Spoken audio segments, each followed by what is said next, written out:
meeting, but thanks for being here. Okay, so today's topic, we're going to talk about journalism, and as you have known, we did a bit of research over the weekend based on our blogs. Alright, so let me begin. I'm going to talk about history of how journalism came about. I know history is like a boring subject to most of you, but I'll try and make it as interesting as I can. So let's start. This is from chapter 1, based on the readings. It's from campaign to blogs and beyond. Beyond, yeah, it's a band. That's how interesting I can get. So let's start the 18th century. 18th century, if you all can recall, the US Constitution, First Amendment, is that freedom of speech is the most fundamental part of a free society, and that is quoted from Thomas Jefferson, who was one of the founding fathers of the US. And then you can see early signs of so-called citizen journalism, or I would say the springing up of citizen journalism will be from Ben Franklin's Pennsylvania Gazette. Basically, it was very civic-minded. It tackled a lot of issues that were controversial, but yet it was relevant because it was like the voice of the public. So that was Ben Franklin. Another group of people were the anonymous authors of the Federalist Papers. Anonymous meaning I don't think they want to reveal who they are, but although they kept their anonymity, their work actually shaped the Constitution to come. Next. So we'll go on to the 19th century. 19th century is when the period when newspaper kind of flourished a bit. Yellow journalism came about. It was spearheaded by Joseph Pulitzer and William Randolph Hearst. If you can recall these names from 242, Hearst was notorious for sparking the Spanish-American World War, and not World War, just war. I know. So, if you can recall Pulitzer, it is a familiar name. Basically, it's a award. Because of him, yellow journalism, basically what they do is they will talk about issues that concern the society. They will start exposing certain issues of society that were not really brought up. So, yellow journalism is really an important time where a lot of journalists started to expose the so-called ugly side of society, and that's where these people are called the muckrakers. Because of this, of Joseph Pulitzer, there is an award that is so-called dedicated to him. It was performed under his name, and it's still being awarded to this day, where people journalists who have contributed greatly to the field of journalism, they're all given the Pulitzer Award. You can check it on the website, pulitzer.org. Alright, next, go on to the 20th century. That's when the big business of journalism. At this point of time, it's the corporatization of journalism. What happened is that a lot of big companies start coming together. Alright, so there were positive and negative aspects of it. So they basically, from the readings, there were the three positive, more negative, I would say. The first was that as these industries start to consolidate and companies start buying over each other and forming conglomerates, it kind of enforces the nature of capitalism, which is what the American economy strongly focuses on. Second, there were a lot of successful family enterprises and fields because these enterprises used to be owned by families, and now they're being bought over by larger corporations that start having power struggle and a lot of family feuds. The third would be that, as you know, capitalism, it's like survival of the fittest. The big buys over the small, and smaller companies suffer and eventually die out. So, okay, next.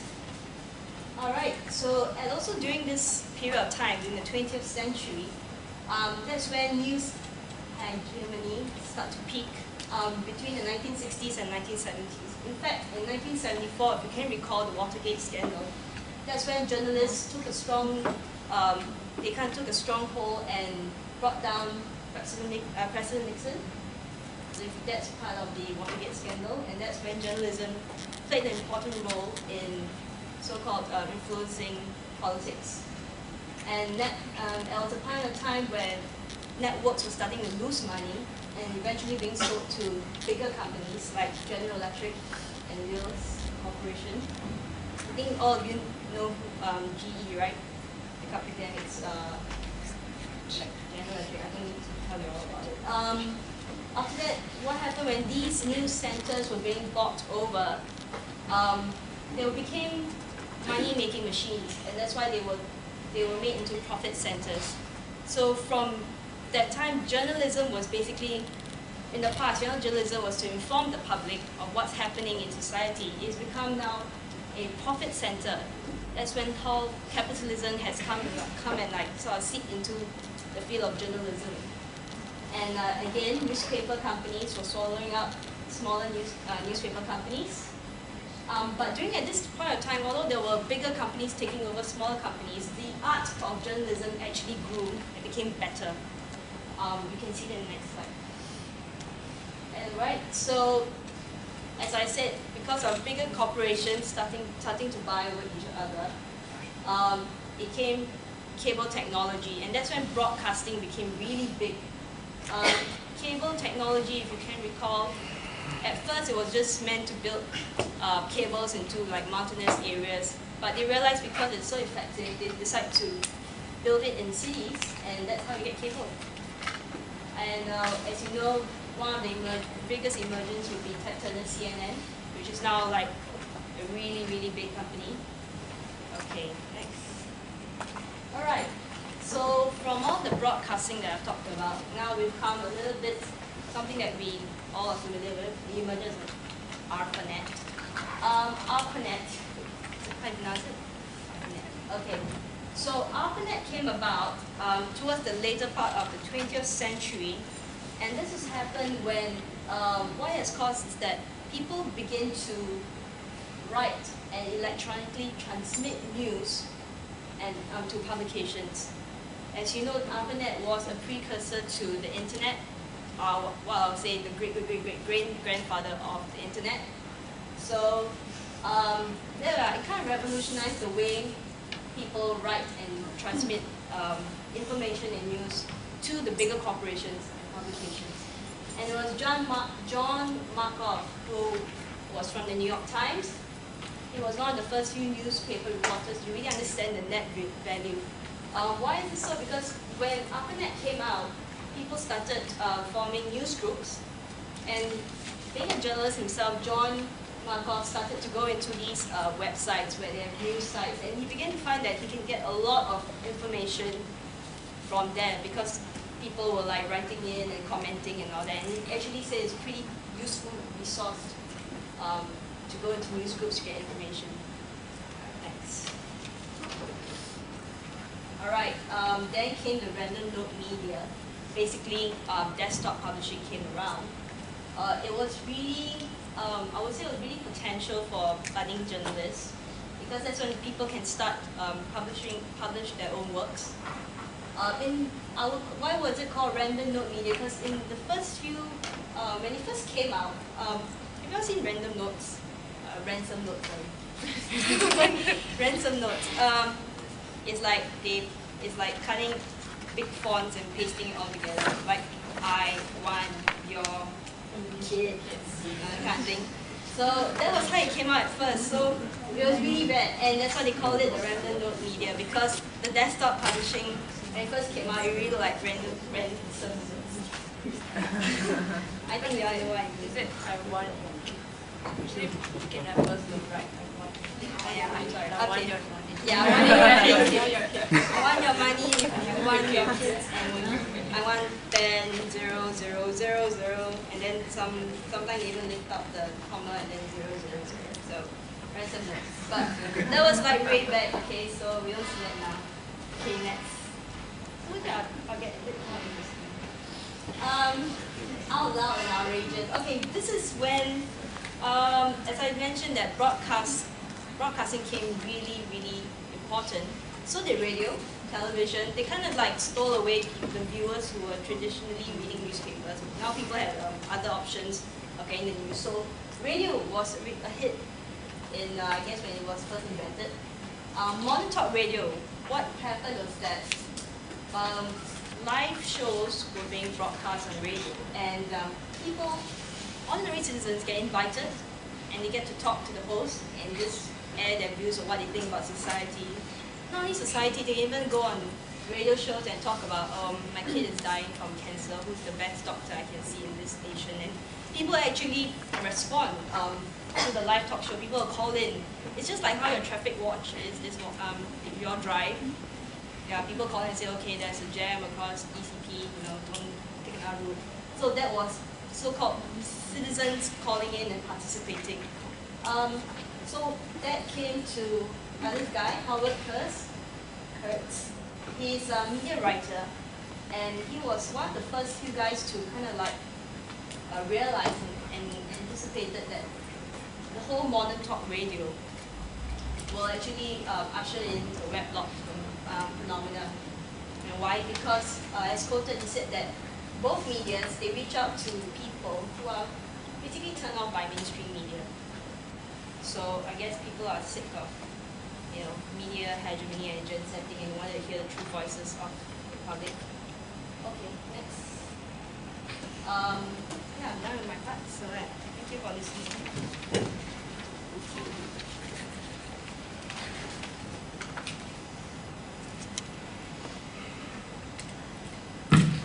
Okay, can you hear me?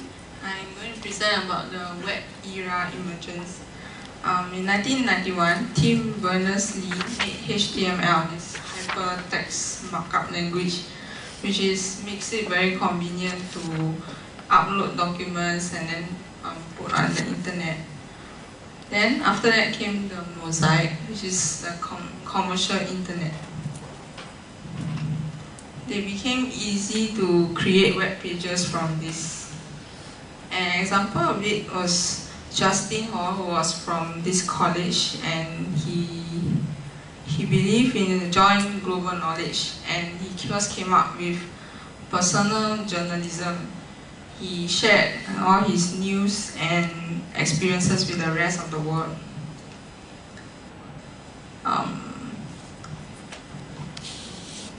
Marshall McLuhan, the medium is the message, is the medium for one-to-one, one-to-many, and many-to-many. This explains what he predicted.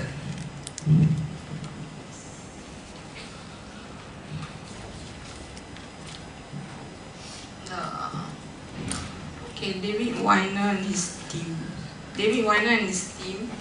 they came up with this user-land software 22 called Frontier. And the newest, at that time, the Manila was the first blog that he compiled. And they exchanged views about, like, from people who talk about their opinions, and then they get to post on this blog. And it made it easy for novices to create their own blogs. This one was the open source. Next one was open source phenomenon due to development of Linux. It means that it allows the bloggers to collaborate with each other and to review other sites. And mainly it shares and distributes information freely. Bloggers and operators already do a respectable job of scanning, sorting out news. An example of it is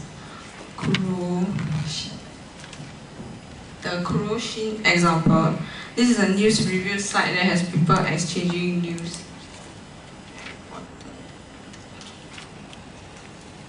The significance of journalism in 911, people were outraged and fearful.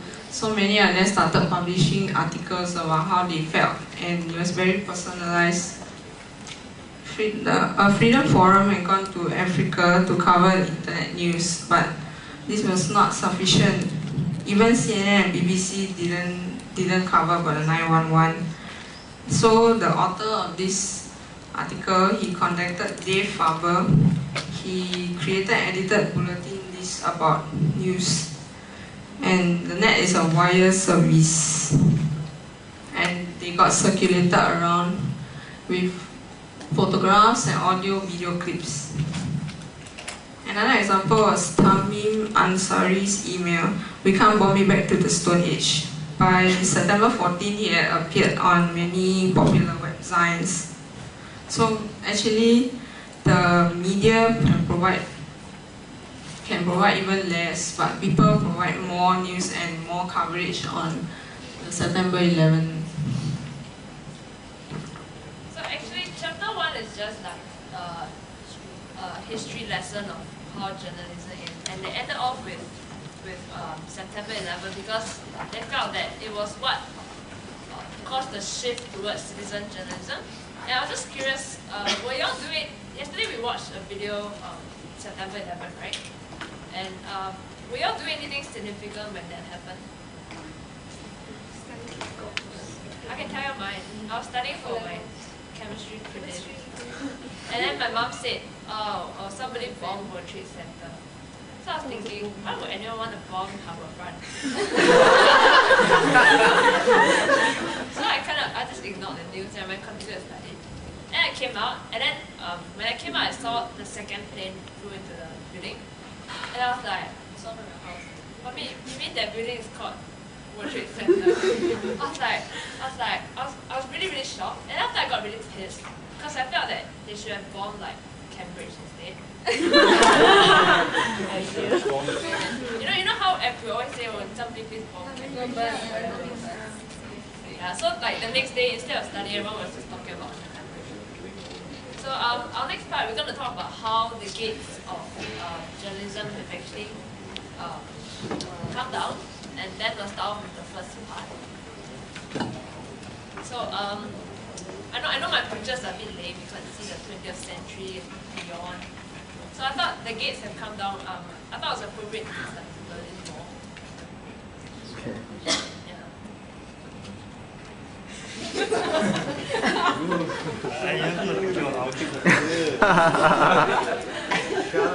Anyway, we'll just start with gates come down. We mean it in a literal term, as you can see the picture here.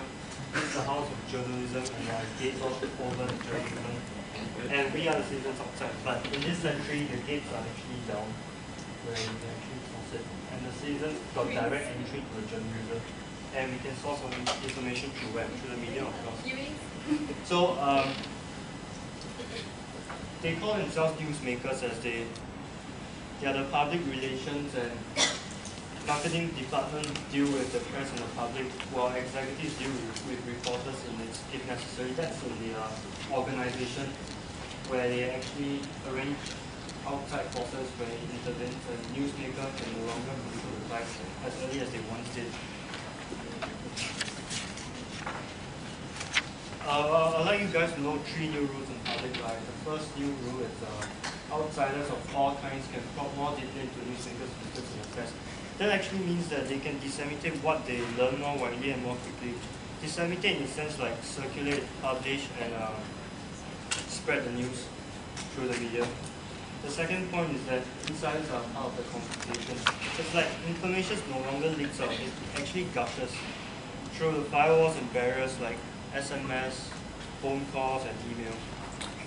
The last point would be what gushes forth can take on a life of its own, even if it's not true. It's like, you know, there's this guy called Jerry Password.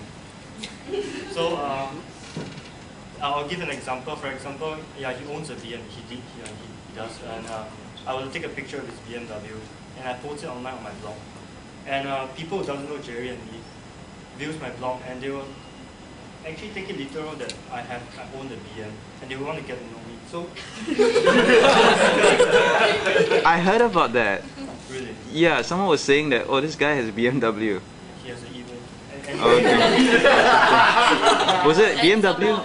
On someone. Okay. But girls doesn't go to income. Sport can take on a life of its own, even if it's not true. You're a smart guy. So in modern communications have become history's greatest soapbox, gossip factory, and in a very real sense, spreader of genuine news. At one time, an individual with an issue actually had a few options. You can actually rent at a corner or actually write a newsletter, but in today, if one article is sufficiently moving or backed up with text, the tools at its disposal will be global global phenomenon. Relating back to Jerry's example, although it's not a phenomenon, but it's backed up with facts, with the pictures, and it's sufficient to let others believe that I actually own the BM. While we look into some examples, there are lots of examples in the chapter that we actually read, but I'll just pick up a few interesting ones. As you all know, what's a Usenet? A Usenet is a discussion group in the internet. So what's about Usenet and this Pentium bug is that there are news about the Pentium bug, that there's a math calculation flow in the Pentium processor, and someone actually found out. He first spread through Usenet before it was picked up in a popular press, and through internet you can actually post things about your computer, and everybody talks about it, and everybody found out. And the outcome with Pentium is that they have to replace a lot of fault sheets, and that really is a financial problem for them. And just to add in one part where people actually go online to find out about news. Like before I bought my MacBook Pro, right, I was actually watching all the videos on YouTube about it. And now that I realize, I actually watched a video about the MacBook Pro. It's kind of weird. Yeah. It was, just to add a little bit, it was kind of weird because I had friends calling me saying that, oh, I just went to YouTube and the video that they're showing on the front page is your video. Oh yeah, because it always appears on the Yeah, but site directly. I think during that day it was the first video ever of a MacBook Pro. I was at the right place at the right time. That's why I tell everybody, bring a camera wherever you go, you never know what you're going to get. Yeah. The second example of the Super Bowl commercial Pepsi. In 2004, Pepsi announced free songs promotion, which buyers of Pepsi could actually look at the underside of the bottle cap. As you can see, the bottle cap, and there's this code number inside it, which indicates the code number for the iTunes, where you can actually log online to get a free song from them. But someone actually found a flaw in the bottle design, as you can see at the top left hand corner. They can actually see the code in the bottle without purchasing the Pepsi. I actually got a bunch of songs like that. Yeah. So Does it only work? It's only in US. I don't know, did it come here? No. You guys have no iTunes here, so no point. So, in this internet age, information and news spread fast, and there's nothing Pepsi could do about it. They just solved it.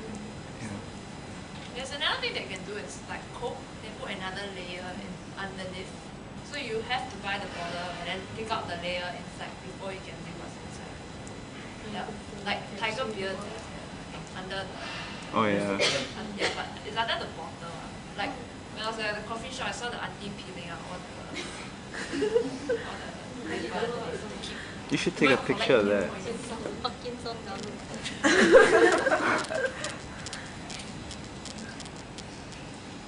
So now I'm going to talk a little bit about camera phones, how it actually changed our lives today.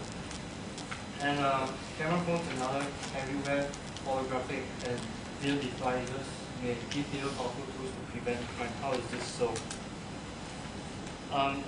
It's reported in CNN in 2003, a 15-year-old guy actually snapped a camera phone picture of a would-be kidnapper helping the police to find out to crack the case. It's really amazing. And digital photographs of Americans abusing Iraqi prisoners in Abu whatever prison. It's actually the pictures escaped the public sphere. It was already seen as a negative pivot point in the world's view. That is, once the photo was actually taken and started to circulate, this distribution is actually inevitable. Just to give, any of you actually heard of this Abu Ghraib? Yeah, Really? Abu Ghraib, right? Ghraib, okay. Any of you actually saw pictures from this or read about it? Yes. The Iraqis. Right, the torture of the Iraqi people by the prisoners by US soldiers. Humiliation. Yeah. Yeah, they humiliate and tortured. One girl. Yeah, Just and Berlin, be, right? No, that's a different story. That's different. But that one was interesting because if you look at the photographs, right, it wasn't just guys torturing the prisoners. There was a woman there torturing them as well. Okay, I have no idea how you get this information, Christopher. But Time magazine. oh really? It was, They did say that she is a butch. No. The way they describe her, they kind of steered towards her sexuality. Okay, then maybe it makes sense. Yeah. But the thing was that while a lot of people criticize what happened in the prison, right? There was a prior experiment done by Stanford many years ago, I think in the early 1900s. And they found that if you lock people up in prisons and what they did was they got graduate students, then they divided them into two groups, prisoners and prison guards, and let them be for 1 week. Now this kind of experiment is illegal nowadays, but this was what was done. So for 1 week they were locked in a prison. The same thing actually happened. And it wasn't directed, the professors were just observing and watching. And the same thing happened. It was natural that those people in power would torture those people who are, confined and whatnot. So while we can openly criticize what happened and blame the Americans, what that experiment showed in the past is that it's human nature actually. Okay? So that shouldn't happen in all prisons. Yeah, but I think unlike in this case, this was unsupervised or like away in some secret location. You know what I mean? Like in Chinese prison, you have visitors and all that. You have no visits and whatnot. So isolated. Actually, I wanted to show you all the video of somebody taking a video of Saddam Hussein's execution. But it was kind of Disturbing. yeah, so we didn't. But you can't really see anything happening anywhere. Okay. Sensitive, I guess. No, we were debating about it whether it was right. Ethical or not ethical for You should see me. I'm the ethical guy.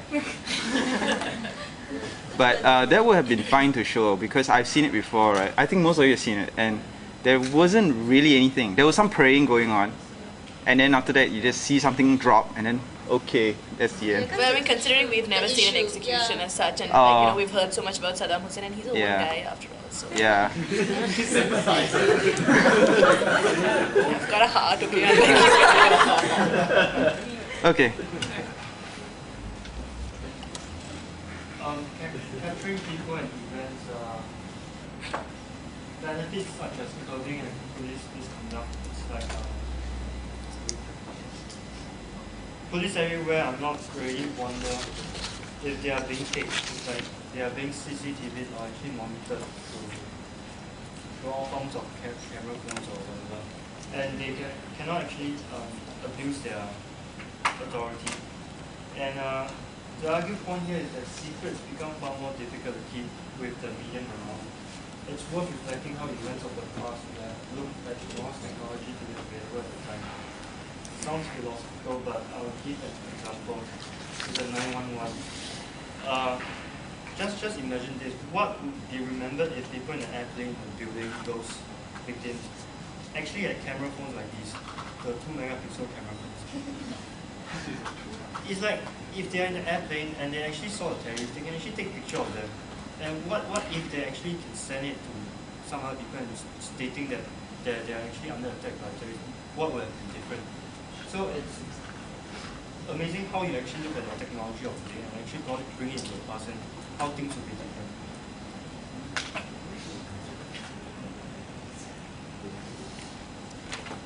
Just one last example, the dish player. I wasn't very familiar with the dish player, but I read a little about it. It's actually a video record thing with 17 gigabytes. So about this dish player, if people want to upgrade or improve, what could they be doing? Studying how it works. I'm sure if you call up the customer service of the dish player, or even find out about them, I don't think they're interested in telling you how to do it because they will want you to purchase another dish player with more memory rather than actually upgrading what you have right now. So there's only one alternative you can actually turn into, which is the web and discussions of, and that will be your only go-to source. As you can actually add on memory or tinker on your dish player, and it will be better than before. And these customers are making adjustments, which are called hacks, because they actually hack into the system. And there are certainly some geeks out there who actually improvise your dish player into much more memory than what they actually had. And that could better change their nature. Have you guys heard of Make Magazine? Make Magazine? No, Make, M-A-K-E. It came out. It came out middle of last year, and it's specific to that phenomenon. That is, O'Reilly, this book publisher and all that. They realized that people love to self-help, hack their devices, and so on and so forth. And most of the time, it's really underground. You go online, look at the forum. You know, if you got a car, how do you tune it? If you've got a camera, how can you boost the resolution? How do you trick out the battery life of this, that stuff? So that book actually teaches you all these things, and it's all contributed by different people who do stuff like that. So it's pretty interesting. So I'll do a little recap of what I presented. The accumulation of data is a powerful research tool for anyone who wants to drill deeper into an issue. Secrets become far more difficult to keep. It's like if I were to go understand and tell this a secret, like, hey, you know that Paul actually did something, blah blah blah.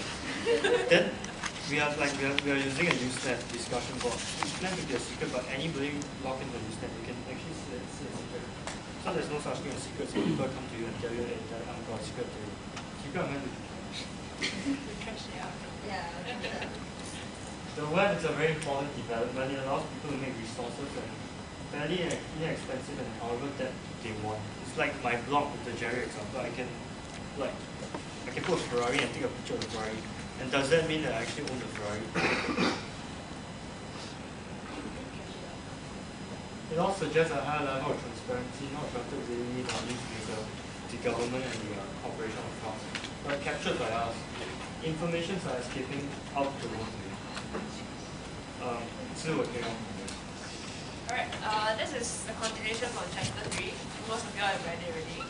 So what was significant in this part was this guy called Jonathan Ladd. Okay, what he did was in the late 1990s, he recommended some shares online and it helped to fuel those prices as well. But what people didn't know was that he was actually 15 years old at the time. What he did was he went to this forums with another identity, and he actually spoke with all the other shareholders and stuff. So what was significant about this example was that companies should start to watch if people are spreading the wrong information on these forums.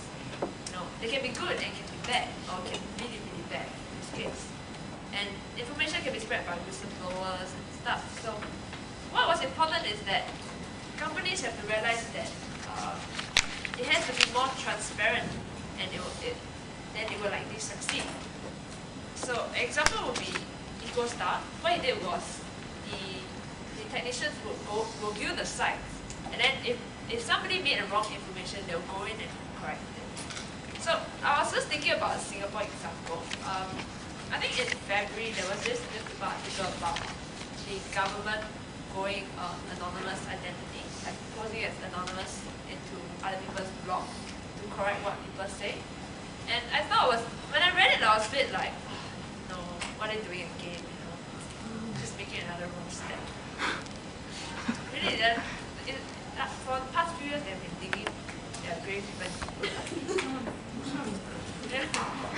So I thought this was one example whereby the government should be more transparent, especially when it comes to government issues like this. So there's one quote that I thought was good was that what must be done is to come up with an effective campaign, because with an effective campaign it will actually help you market your product by itself. But of course it's hard to come up with an effective campaign, but that's always ideal. And one example of this subtopic was about the Total Awareness Program. And okay, this came up in 2004. What happened was this U.S. National Security Advisor John Poindexter. Okay, his intention was to watch. Sorry, give me a minute now. Was to fill out suspicious activities on the net, and he did this by gathering vast information and linking it all together. But what happened was the table actually turned on him. Someone found out and linked up all his information and posted it online. So they wrote it in this way that, oh, John M. and Linda Poindexter of 10 Barrington there, blah, blah. So they gave out the address, and then they gave out his phone number, and then his neighbors and his neighbors' phone numbers, just to expose him. And when he found out about this, he took the information off, but Google actually still has the cached images, and another person actually posted the images. So that's his house. You can still find it on the web. So this is just one example of how the tables have turned on people. And the next part they talked about was watching journalists, and one of the examples they cited was Jim Romeo's Romancio. Okay, so what's important about this guy? Okay, he was one of the first, and some consider still the best of the genre, that journalists observed his blog for journalist accuracy, right? Yeah. And another significant scandal that actually brought this issue whereby you should start to watch journalists was Jason Blair, which Pam will explain in greater detail later. So people ask, okay, this is what is happening now, but what about tomorrow?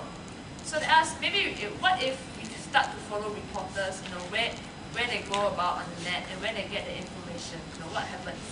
Or they ask, maybe we should allow people to challenge our views and then make corrections after which. But they ask themselves, okay, if we come up with such truth squads to watch tomorrow's journalism, who's going to watch the truth squads as well?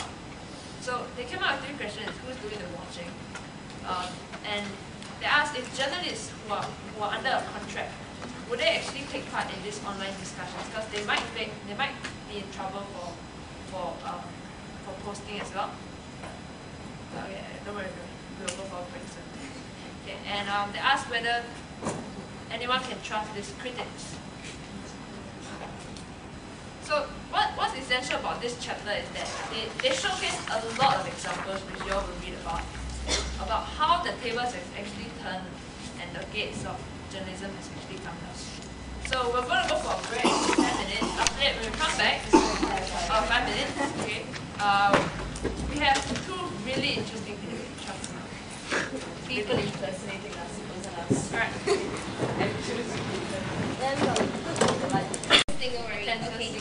I'm going to talk about chapter 9 today, which is trolls, spins, and the boundaries of trust. Okay, the first picture is a troll. The second one is kind of funny, but it's a spin, and then the boundary of trust. We wanted to give you images to help you remember. And we have. Okay, so the first thing I'm going to touch about is fabricating the truth. Whatever you see nowadays in newspapers on the internet, how many of you guys believe that it's wholesale 100% true based on your hands? Oh, Fuzzy, you still believe? Okay, then you should listen up. Firstly, technology has actually given everyone the power to publish a credible-looking web page online. Friends like Christabel and Sue, who's very good in Photoshop, can actually make every picture look like it's very credible, but actually the person might not actually be in the picture at all. Yeah, you will see that. Yeah, you see a work of art. And then information can be omitted, words can be changed to distort the original meaning. So for example, I have an article, I'd like to send it to a friend. I can actually cut and copy and paste, so I can take out the original meaning of it and I can just change everything and then send it. So the truth is all distorted. Okay, videos can also be doctored. You can make something important disappear or highlight an important element. An example is the 2004 presidential campaign of candidate John Kerry. In the video, he was actually pictured together with right-wing's favorite target, Jane Fonda, and they were both seen to be protesting against a 1970 rally against the Vietnam War. Okay, and so with using this, it was very easy to manipulate the public's opinion.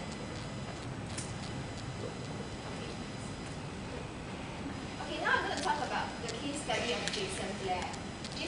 actually a very famous New York Times reporter who was forced to resign from the newspaper in May 2003 after he was caught fabricating elements of his stories and plagiarizing.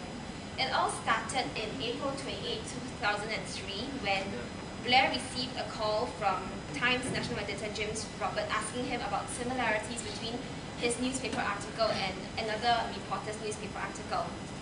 And it turned out that the other newspaper article reporter was actually working alongside Blair during her summer internship, and he took all her information and put it in his article. And Blair could not actually find any proof to support his case, and so he resigned. And after his resignation, they actually went to dig out all his old articles, and they found out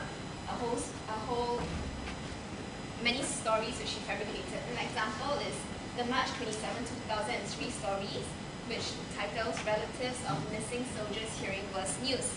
In this story, Blair pretended to be in West Virginia, and he stole quotes from an Associated Press article. He claimed to have spoken to one relative who had no recollection of meeting Blair, and he misspelled everybody's name in the article.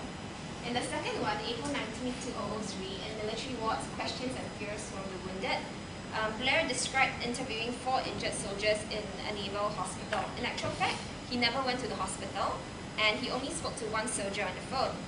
He later attributed the make-up quotes, and he said that a soldier will not be able to walk for the rest of his life. He also said another soldier lost his right leg, but in actual fact, the person's leg was only amputated below the right knee. Okay, but there's another website on the internet, which is www.jasonblair.com, which you can go and visit, which kind of supports him because they say that Blair was suffering from untreated maniac depressive disorder during the time when he wrote all the articles. So we're not very sure whether this is true or not. They claim that he's successfully treated and he's in recovery, and now he's advocate for the mentally ill. So now he goes and he tells journalism students that, not to actually follow his footsteps, and he tells them using his fall from grace, a cautionary tale to stick to an ethical path of being a journalist. So somebody made a picture of him, Yeah, trust me. So you can trust him or not trust him. Yeah. Okay, so what should we believe? Firstly, I feel that it's very foolish if you're not going to believe all information, because sometimes there is a certain element of truth in reports. For example, sometimes in investment forums, you can get very juicy pieces of news, and these news are actually posted by the company workers themselves who are not happy with the company, or they know some inside information, like perhaps the company is going through hard times, so the shares of the company might fall. So in that sense, it's good to believe such information. But it's even more foolish to believe everything without doing one's homework. So the most important thing is, before you believe something, always do your homework. Check the sources, check if it's reliable, if it's credible, then you believe it. Okay, next I would like to talk about anonymity. Okay, this is one of the greatest features and the chief effects of the internet. It's a feature because whistleblowers do not want to be revealed, and there's also protection of discriminated parties. Like, for example, some people are discriminated because of their sexual orientation. So if they remain anonymous online, no one will actually know and condemn them. But one of the defects is you're unable to check out the source of the author. That's why I said earlier, you have to check out whether the author is credible, it's reliable before you believe. So if the person is anonymous, there's no way you can check about the person. Next is credibility. The notes actually defines credibility by judging by facts, logic, and lore, and not who the person is. It's a willingness to stand behind an argument when a commanding reason to stay anonymous is absent. Okay, and the last part is talking about trolling. What's a troll? Trolling is actually putting irrelevant messages on an established forum to beg users to respond. You can actually see such users, they are normally very disengaged from the whole conversation, and their specific intention is to stir things up and just to provoke a response from others. What they say do not make sense, they don't intend to make any sense, they just want you to respond to them. And so if you actually find yourself patiently explaining to someone you find yourself patiently explaining something obscure to an impolite person, perhaps you're being trolled. And the most important thing about trolling is always ignore them, just do not feed them. Alright, so here is going to go on to the next part about spinning, and then we'll show you a video.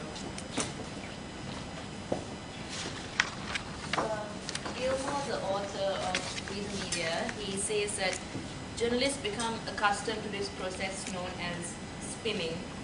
And he quotes from Wikipedia, spinning being putting events or facts, especially of those with political or legal significance, into context for favoring oneself or one's client or cause, at least in comparison to opponents. It's not very understandable, but what he's saying is like when some people go and they basically spin a tale promoting themselves or their clients, if you can understand what I'm saying. Spinmeisters are spin doctors. Okay. Spinmeisters is like spin doctor, someone who would spin a tale. And Gilmore recognizes the worst form of spinning in his book as press releases. Don't tell Ben Cole about what you just said here. Who's that? Benjamin Cole from Hill and Norton, he spoke. Oh. Yeah. The worst form of spinning? Okay, let's not tell him. So these press releases, right? Personal example, experience that I have, whatever, is when I was working in a radio station in Sri Lanka, they used to send us, companies used to send us these press releases where it's written as they want us to read it on our news. And they promote their product. And it sounds like they've actually, a reporter has actually interviewed the company officials and all that. That's the way they write the press release. But actually there's no reporter, it's just fake reporting. So that is what he talks about press releases. A better example, said in the book, is in 2004, the Bush administration was penalized for sending out video releases of some drug benefits bill that was to be passed out in Congress. Online spins can, the book says, range from amusing, funny, harmless to ethically challenging. Some of the harmless examples I've stated is Google bombing, which Wikipedia again defines as the internet slang for an attempt to influence the ranking of a web page in the results returned by the Google search engine. For example, it's like if someone types liar, then it would connect to Tony Blair, liar, Blair, and another thing is if someone, the word terrible disaster would connect to George W. Bush's biography page in the White House, but George Bush's Were you his intern? So Bush's supporters retaliated by connecting John Kerry's name to waffles. I really don't know the connection, waffles and John Kerry, but there should be something. And online spin is obviously deceptive. Again, a very boring example that's a bit hard for me to understand, which is given on the book, is about these new media strategies. This guy called Adam Gaffin, he runs an online forum called Wicked Good in the online Boston side. And in this forum, some guy comes out and he talks about this media company and this contest in this program or something like that. And Adam Gaffin goes and checks out, he becomes suspicious. And he goes and checks out if, what is this guy saying, who is this guy. But it so happens that his internet thing, it comes from, it's in a Washington-based company actually called New Media Strategies. And then this New Media Strategies site, they apparently do online word-of-mouth marketing for their products. So what they were actually doing was, creating a buzz about their products by talking about it as a person in the forum. Then there's another case study in the book of Casey Nicole. In 2001, she was a college student, apparently, and she was terminally ill, and she started blogging, and she had lots of followers, people who used to sympathize with her, came together, like a community came together, and they tried to find cures for her illness. But then somehow she died of leukemia, and everyone was really sad and sympathetic and everything. Then one guy came out in the community and he said, so did Casey Nicole actually exist? So everyone was totally furious and everything and found out that she didn't exist and they were being sad and sympathetic over some fictional character. So as this eccentric blogger, erratic blogger they say, called Ken Lane puts it, we can fact check your ads. basically there is always a way to find the truth. Like the case in Nicole's case, where they came together and they came together in sorrow, they came together in despair, then they came together in anger to pretty much, solve a mystery. Gilmore, the author of Peter Media, he says solutions to spinmeisters. One point is to open conversations among informed readers where a community is always informed about what's happening, so that can decrease the chances of, spinning to happen. Investigative reporting or fact-checking, like what happened in the case in Nicole case, where those people are not professional journalists, but they do, citizen journalism and investigative reporting. And he also says that one bad turn may be corrected by several good ones. In his example of this word pirates, where the author Gilmore and his friend Weinberger, someone, in 2003 they got together and they got this, they launched this non-commercial site called Word Pirate, which was, what was it? It was it was something about words and how the politics hijacked good words from our language. And some people breached the security thingy in the website, and so they found a way to get the people who went onto this site to take them to a really gruesome site that showed really disgusting pictures and everything. So then the programmers of the website came together. The people in the website who were going to the site, they told the programmers, something's wrong and everything. So the programmers finally made it. So basically what Gilmore is trying to say is, by, like one bad turn happening, when there is a community, people can always, even though one bad thing happens, they can always, correct it by several good ones. Now with citizen journalism comes the big media. So there's a question of whether we're going to believe big media over citizen journalism. For example, Singaporeans, would you believe the Straits Times over, say, Mr. Brown's blog? You know Mr. Brown's blog? Or like, Singa Bloody Paw versus like Straits Times. So then, basically credibility is an issue when it comes to big media, because right now, like, the big media is so filtered and censored that, you really don't know what to believe. So next clip will kind of give you an idea of how, credibility matters. The next clip is kind of like a post-April show. So give him a pinch of salt, okay? No sewing, by the way. Spinning a tail. Yeah, we try our hands at spinning a tail. Alright?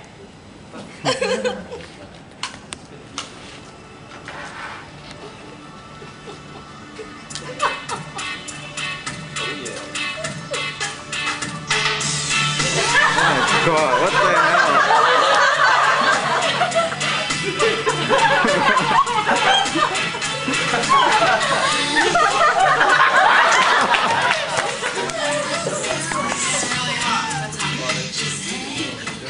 So that was our try at spinning a tail. Okay.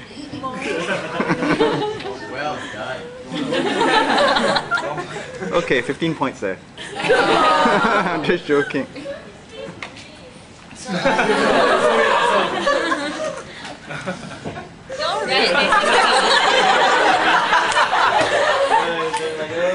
That was pretty. No, that was pretty smart. I like how. I mean, I remember those photos, so that's pretty smart. Yeah, that's what you get for being transparent. Yeah. Post it on YouTube. I'm okay anyway. I think I got thick skin, so it's fine. It's Paris. So we all, of those of y'all who take COM300, I know that most of y'all do not aspire to be journalists.